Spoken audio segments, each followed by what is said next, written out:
అమలు గాని అలవి గాని హామీలు ఎన్నో ఇచ్చి ఇలా ఓట్లాడితే సిగ్గు శరమని ఉండాలి కాంగ్రెస్ నాయకులకు. ఏ మాత్రం సిగ్గు శరం ఉన్న ఎన్నికల్లో కూడా పోటీ చేయదు. Medak X municipal chairman Mallikarjun గారు ఉన్నారు. చెప్పండి, ఈ రోజు భారీగా చేరికలు, వేలాది మంది చేరికలు, అది కూడా ఎవరు మన ఎమ్మెల్యే సొంత గ్రామం నుంచి చేరికలు అనేది పెద్ద షాకింగ్ న్యూస్. మరి ఆయనేమో 10 సంవత్సరాలుగా చేయింది, నేను యంగ్ ఎమ్మెల్యేని 18 నెలలనే చేసి చూపించిన అని చెప్పేసి అంటుండే. కానీ ఇక్కడ మెదక్ ఎమ్మెల్యే సొంత గ్రామం కాదు, కొడంగల్ రేవంత్ రెడ్డి సొంత గ్రామంలో, సీఎం సొంత గ్రామంలో కూడా మరి ప్రజలందరూ కూడా బీఆర్ఎస్ వైపు చూస్తున్నారంటే దానికి అర్థం ఇలా రాష్ట్రం మొత్తం ప్రజలందరూ కూడా తెలంగాణకి శ్రీరామ రక్ష కేసీఆర్ గారి పరిపాలనే, కేసీఆర్ గారి నాయకత్వంలో తెలంగాణ ప్రజలందరూ సుభిక్షంగా ఉంటారని చెప్పేసి అటు సీఎం సొంత గ్రామం నుంచి మొదలు పెడితే ఎమ్మెల్యేల సొంత గ్రామం వరకు కూడా ప్రజలందరూ కూడా బీఆర్ఎస్ వైపు చూస్తున్నారు బ్రదర్. తప్పకుండా ఈ తెలంగాణ రాష్ట్రానికి ఎప్పటికీ ఇంకా భవిష్యత్తు ఎప్పటికైనా సరే కేసీఆర్ గారు లాంటి పరిపాలన దక్షకుడు ఉండడు కాబట్టి ఇలా జనాలందరూ కూడా గ్రామ స్థాయి నుంచి మొదలు పెడితే హైదరాబాద్ నడిబొడ్డు వరకు కూడా అందరూ బీఆర్ఎస్ కేసీఆర్ రావాలి, బీఆర్ఎస్ రావాలి అనే మా నినాదంతో ఇలా ముందుకు వస్తారు. దానికి నిదర్శనం ఈ చేరికలు. మీరు బీఆర్ఎస్ వాళ్ళు కాబట్టి అట్లా అంటున్నారు. 100కు 100 స్థానాలు గెలుస్తాం, 15 ఎంపీ స్థానాలు గెలుస్తాం, రాసి పెట్టుకోండి ఖర్గే గారికి మాట ఇచ్చిండు ఆయన. మేము ఇక్కడ మా పార్టీ ఆఫీస్ లో మాట్లాడుతున్న మాటలుగా మీరు వర్ణిస్తారు. ఇది ఏమంటారు, మీ ఛానల్ పట్టుకొని మీ లోగో తీసుకొని గ్రామాలలోకి వెళ్ళండి బ్రదర్. గ్రామంలో ప్రతి గ్రామంలో 80-90% ప్రజలు, అన్ని రంగాల ప్రజలు కూడా అవస్థలు పడతా ఉన్నారు. ఒక్క రంగం కూడా సుభిక్షంగా లేరు, ఎవరు కూడా సంతోషంగా లేరు. మేము ఇట్లా దారిమ్మటి వస్తుంటే దాదాపు 90 కిలోమీటర్ ప్రయాణం చేసి ఇక్కడ దాకా వచ్చినాం. అందరు ఆటో డ్రైవర్, కూలీనాలు చేసే రైతులు వాళ్ళందరూ కూడా చేతులు ఊపుతా ఉన్నారు. ఆ గులాబీ జెండాను చూస్తేనే చేతులు ఊపుకుంటూ స్వాగతం పలుకుతారు. అంటే ప్రతి పౌరుడి గుండె నిండా కూడా గులాబీ జెండా ఉన్నది, గులాబీ జెండా కావాలని తపన ఉన్నదన్న విషయాన్ని మాత్రం ఈరోజు మా కళ్ళ కట్ట ఆనందం వస్తూ ఉంది. ఇట్లా అయ్యో మేము ఇట్లా వస్తా ఉంటే ఇంకా ప్రజలకు 18 నెలలు కూడా రాలేదు కాంగ్రెస్ ప్రభుత్వం వచ్చి, ఇంత వ్యతిరేకతన కేసీఆర్ గారి గులాబీ జెండాకు చూసి ఇంత స్వాగతం పలుకుతున్నారని చెప్పేసి ఇంత సంతోషం అనిపిస్తా ఉన్నది. నిజంగా చెప్తా ఉన్నా, బీఆర్ఎస్ పార్టీ కార్యకర్త ఉద్యమకారునిగా మాకు ఈ కేసీఆర్ గారి నాయకత్వాన్ని తెలంగాణ రాష్ట్రం సుభిక్షంగా ఉంటున్న ప్రజల యొక్క స్పందన చూస్తూ ఉంటే చాలా సంతోషం అనిపిస్తుంది. ఒకసారి ఆనంద బాష్పాలు వస్తా ఉన్నాయి. స్థానిక సంస్థల ఎన్నికల్లోనే కాంగ్రెస్ పని అయిపోయింది అనుకోవచ్చు. మళ్ళీ బీఆర్ఎస్ మీరు చూస్తారు, త్వరలోని స్థానిక సంస్థల ఎన్నికలు ధైర్యం చేయలేక ఇక ఒత్తిడికి లోనై కేంద్ర ప్రభుత్వం నిధులు నేరుగా ఇవ్వాలనే ఏకైక కారణంతో తప్పనిసరి పరిస్థితుల్లో ఎన్నికలకు వస్తా ఉన్నట్టు కనబడతా ఉన్నది.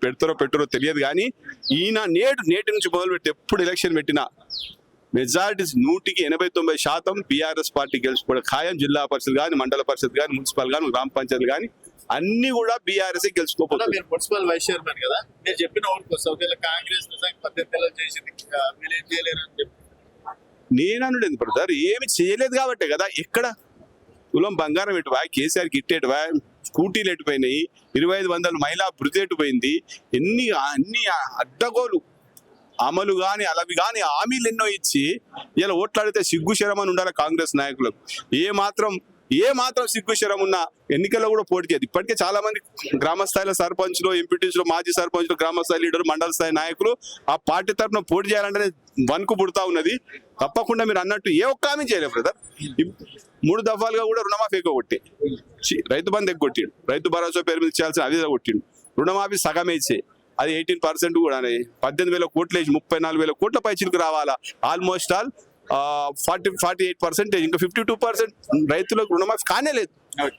ఇంక ఏ హామీ స్పష్టంగా నెరవేర్చారు, ఏ హామీ సంపూర్ణంగా నెరవేర్చారు అర్థం. ఇప్పటికే కాంగ్రెస్ పార్టీ ఖతం అయిపోయినట్టే లెక్క.